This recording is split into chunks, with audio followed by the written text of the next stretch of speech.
Tonight's Moment of Geek involves poop, but it's not your ordinary run-of-the-mill poop. It's radioactive rabbit poop. In south-central Washington state, the Hanford Nuclear Reservation produced the majority of the plutonium that we used in nuclear weapons starting in World War II and continuing through the 1980s. Hanford also produced more than 43 million cubic yards of radioactive waste and over 130 million cubic yards of contaminated soil and debris.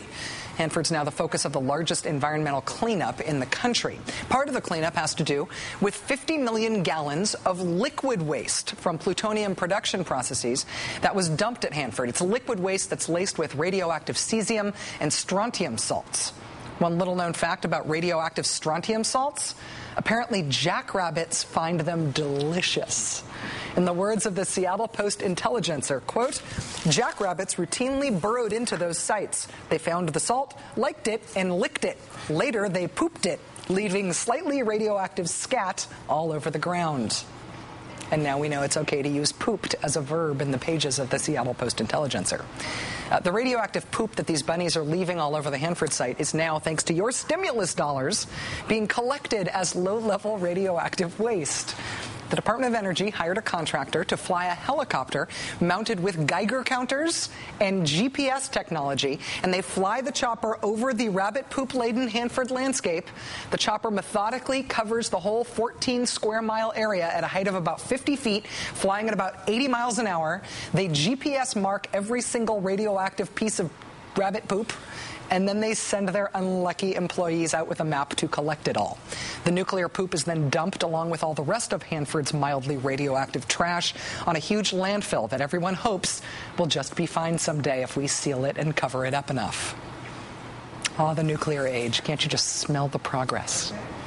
Joining us now is Nathan Hodge, reporter with Wired.com's national security blog Danger Room and co-author of the book A Nuclear Family Vacation: Travels in the World of Atomic Weaponry. Mr. Hodge, thanks very much for talking with us tonight. Hey, thanks for having me, Rachel.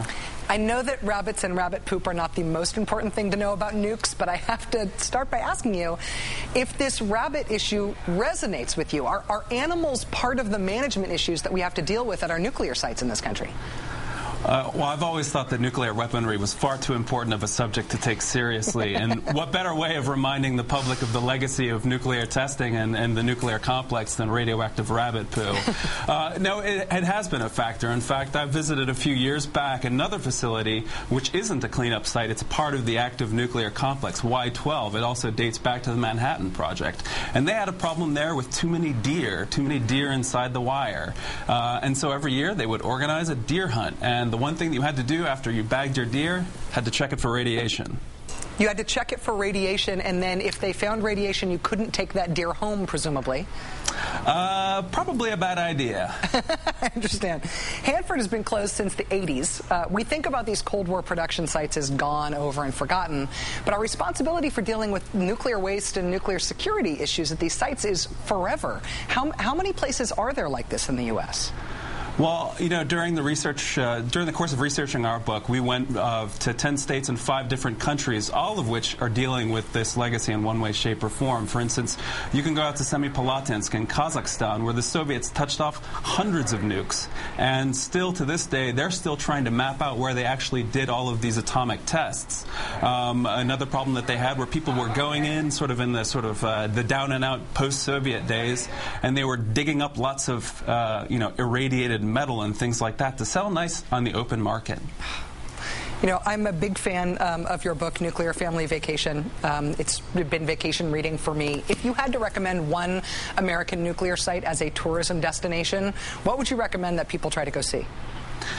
If people really want to go and see a great place for nuclear tourism, that would be the Nevada test site. First of all, it's close to Vegas. But secondly, you can really get a sense of the horrific power of nuclear weaponry, because there are still places where you can see the actual craters that were excavated by nuclear detonations. And of course, there's a history of tourism there. People in the 50s actually used to go and see, have picnics to watch, mushroom clouds. Wow. The big picture here, when I think about Hanford, all the low-level radioactive dumping they're doing now, including the rabbit poop and everything else, it makes me wonder if we really have solved the problem of what to do with all our radioactive trash that we've got. Do we have a national system for dealing with this?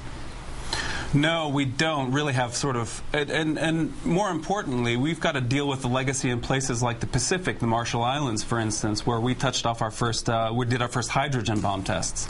They're still cleaning up after that, and we've got to deal with that legacy as well. Nathan Hodge, reporter with Wired.com's national security blog Danger Room, which I read every day, and co-author of the book A Nuclear Family Vacation, Travels in the World of Atomic Weaponry. Thanks very much for your time tonight, Nathan. I'm sorry to make you talk about poop. Anytime, Rachel. All right, thank you.